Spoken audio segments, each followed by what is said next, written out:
E oi mundo! Hoje eu vim falar sobre a morte, eu vim falar sobre o luto, eu vim falar sobre perdas. Ahn, Antes de qualquer coisa, é um assunto muito complicado, é um assunto que eu gosto muito, mas é um assunto também muito interessante na questão de que, se a gente olhar até pelo próprio dicionário, o Aurélio, ele qualifica a morte como sendo ato de morrer, destruição, causa de ruína, que é íntimo. Ou seja, cada um vai ter uma leitura da morte, como toma a morte, como aquilo lhe afeta. Assim como cada um vai ter uma leitura da vida. E isso é extremamente importante, porque a morte também acaba sendo algo cultural, acaba sendo algo do período e da espécie. Bom, pra gente poder falar de luto, a gente precisa entender realmente essa questão da morte. E como sempre eu vou usar a psicanálise como sendo a minha linha.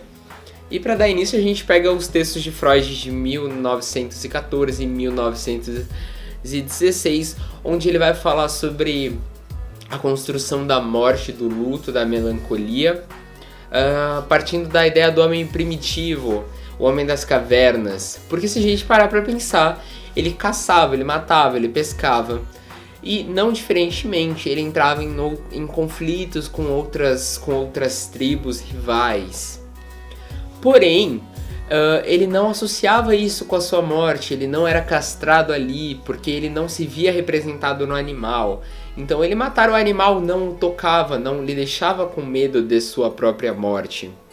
Como o próprio Freud diz, o homem primeiro via morrer um dos seus, sua mulher, seu filho, seu amigo, que ele sem dúvida amava como aos nossos. Pois o amor não pode ser muito mais novo do que o prazer em matar. Então a sua dor, ele teve que aprender também que ele podia morrer. Ou seja, para o Freud, a gente só entende que a gente vai realmente morrer quando a gente perde alguém que a gente gosta. Quando a gente entra nesse momento da perda, a gente também se dá conta que não só o outro está à mercê da morte, mas como eu também sou um ser finito e como as coisas que eu mais gosto, elas podem um dia sim acabar. E isso fica fácil entender como, em suma, os seres humanos eles recalcam a morte, como eles não pensam na morte. E o Freud ele vai tratar bastante disso no texto de 1916, onde ele vai falar sobre as duas saídas ante a morte. Ele vai falar que, na primeira instância, a pessoa que tem muito medo de morrer, essa pessoa que acaba pensando nisso, entendendo isso o tempo inteiro, ela estagna a vida, porque parece bobo, mas por que eu vou tomar banho se eu vou morrer? Por que eu vou trabalhar se eu vou morrer? A gente tem uma quebra aí do sentido na vida. Então, a saída mais comum é esse recalque da morte, fazer com que a morte se torne algo também quase que impossível. Ou a significação pela religião, onde a morte não vai ser o final da sua existência, onde a morte vai ser o começo de algo muito maior. Porém, um ponto que chama a atenção nessa parte do estudo é a ideia de que nós nos constituímos de guerra. Toda civilização ela se constituiu em guerra. Isso é interessante à medida que, se o Freud diz que a gente tem medo da morte, que a gente recalca a morte, como nós podemos ser capazes de tamanha violência? E, fazendo um recorte das palavras dele de novo, a história primeva da humanidade é plena de assassinatos. Portanto, ainda hoje, aquilo que nossos filhos aprendem na escola sobre o nome de História Universal é, na essência, uma longa série de matanças de povos. E é verdade, isso a gente pode ver como os europeus que vieram pra cá e dizimaram os índios e nós estamos aqui no Brasil hoje. E aí ele vai discorrer o porquê isso, como é que nós podemos matar tanto medo da morte. Só que ele traz nos seus textos a ideia justamente de que nós somos seres voltados para a violência. A própria ideia de ter leis que proíbem o assassinato, ou ter os 10 mandamentos do cunho religioso que proíbem, tipo, não matarás, já mostra que nós somos seres voltados para a violência.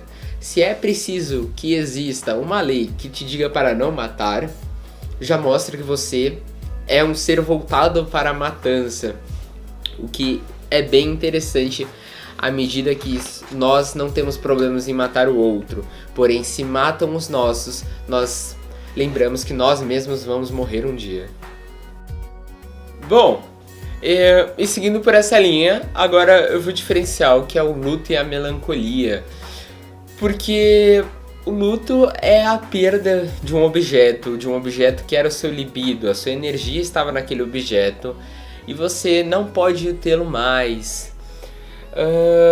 Bom, o que seria esse objeto? Pode ser qualquer coisa, uma noiva deixada no altar que tem o libido direcionado para o noivo, ou seja, a energia, ela estava naquilo e aí ela não pode mais porque ela foi deixada no altar, ela passa por um processo de luto. Ou um parente que morreu, que é mais natural ainda, que você tinha um monte de coisas com ele, um vínculo, e essa ruptura aconteceu, porque ele não vai estar mais aqui. Então se instaura esse vazio. Ou até mesmo um adolescente que terminou o ensino médio e ele passa por um processo de luto, porque aquela certeza que ele tinha não existe mais. Agora ele é teoricamente responsável pelas suas próprias decisões, e ele vai ter que lidar com elas, ele vai ter que lidar também com essa perda da infância, com esse simbolismo. E tudo isso o Freud ele traz pra gente em 1915, 1917, no Luto e a Melancolia. Onde ele vai falar que o luto é um processo normal, é um processo que todo mundo vai passar o tempo inteiro por várias instâncias, porque qualquer perda vai gerar um luto. Agora a diferença vai ser justamente o quanto esse luto vai abalar a pessoa, o quanto essa pessoa precisará desse tempo de reclusão para reorganizar a estrutura psíquica, para encontrar um outro objeto que preencha. E o que é muito interessante é que quando a gente perde o objeto, a gente acaba buscando ele mais do que até quando a gente o tinha. A gente vê isso em relacionamento, quando a pessoa é deixada e aí ela começa a ficar frenética e mandar várias mensagens, porque... Ou seja, ela tá numa busca desenfreada por um objeto que era importante pra ela e ela não quer perder de jeito nenhum. Então é como quase se a pessoa fosse mais importante agora, o objeto fosse mais importante agora, do que no momento que ele o tinha em si. Bom, e temos a melancolia. A melancolia é um buraco um pouco mais embaixo, porque ele tem as mesmas características do luto. É aquele fechamento, aquela reclusão. Porém, esse libido, essa energia, ela não encontra um destino ideal. E nessa ausência do destino ideal, esse libido ele volta para si mesmo. Ou seja, é um caso narcísico. A pessoa volta para si. E como ela não consegue fazer nada com essa energia, com esse libido, com esse impulso, ela toma ela mesma como sendo o problema. Então, no caso da melancolia, além de todo esse estado mais recluso, depressivo, por assim dizer, que não posso qualificar como depressão, mas... a pessoa ainda se vê como causadora daquilo. Então ela se autoflagela, ela começa na ideia, terminou por minha culpa, ou... Sabe, ela é a culpada de todos os problemas na Terra, porque ela está num jogo narcísico, onde ela, teoricamente, é o centro do problema. E tudo isso porque ela não conseguiu realocar essa energia. Ela não conseguiu outro objeto, outra pessoa, outro hobby, outra projeção simbólica, qualquer coisa que essa energia pudesse ser colocada. Então, essa energia acaba voltando para si mesmo, esse libido, e ele acaba tomando uma postura ruim, por assim dizer. Só que o que é interessante, aqui não importa pra gente se a pessoa é ruim mesmo, se ela merece, se foi tudo... Mas a ideia de que quando num estado melancólico, a pessoa se autoflagela, a pessoa se autodeprecia, a pessoa se auto-vê como a pior pessoa do planeta Terra. E esse é o problema, não importa se ela é ou não, e sim o que ela vai fazer com isso. E no estado melancólico, ela simplesmente ela para nesse processo de pronto, eu sou culpado, então eu vou me martirizar e eu vou sofrer bastante, porque eu não sei o que fazer. E... Bom, a grosso modo, o luto, como Freud já mesmo disse, ele é um processo que não pode ser impedido, ele tem que ser vivido até para depois não dar grandes faltas, emocionalmente dizendo. E contanto que ele siga assim numa medida ok e por um tempo determinado, que pode ser até longo, 6 meses, 2 anos, mas que tenha tido uma melhora progressiva, não tem problema. Agora, no caso da melancolia, você vai precisar de um pouco de mais ajuda para você entender a situação como ela realmente é, para você poder realocar esse libido, para você encontrar outra maneira de ver a situação e se responsabilizar, como eu falei em outros vídeos. Sabe, eu perdi a pessoa amada, talvez eu não tenha dado tanta atenção quanto ela estava em vida, tá, mas o que eu farei agora? Sabe, eu fui deixada no altar, mas o que eu farei agora? E é isso, você precisa de ajuda em alguns momentos, principalmente na melancolia. Bom, e também vai ter a questão das pulsões para Freud, a pulsão de vida e a pulsão de morte. A grosso modo, o instinto da pessoa se preservar ou querer adiantar a sua morte, querer encontrar mais rápido o destino final de todos nós. Porém, isso é um assunto mais longo e complexo que eu vou fazer um vídeo somente sobre isso. E quando estiver, terá aqui na descrição o link. Então, sobre as culturas, como eu disse no início do vídeo, a morte ela é diferente para cada cultura, cada povo e cada pessoa toma morte. Por exemplo, na Itália os funerais têm duração de no mínimo 48 horas.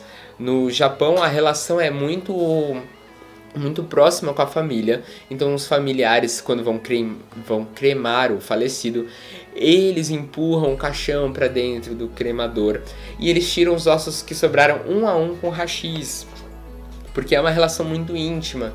Nos Estados Unidos a gente tem velórios que podem durar de 4 a 10 dias. No México a gente tem a formulação do Dia de Todos los Muertos, que é para comemoração dos mortos dessa vida, além dos espíritos. Na Angola a gente tem o costume das danças, dos cânticos. A Suíça tem o maior índice de cremação da Europa. E o Brasil, por exemplo, é o mais rápido a se livrar dos seus mortos. E nessa questão justamente de se livrar dos seus mortos de maneira rápida, a gente tem uma dificuldade na formulação desse luto, de uma boa resolução, porque não tem tempo de ver a pessoa, de se conectar com ela indo. Você não quer pensar na morte, como a gente quer recalcar a morte, a gente enterra os mortos para não precisar pensar nisso, para não precisar lidar com isso.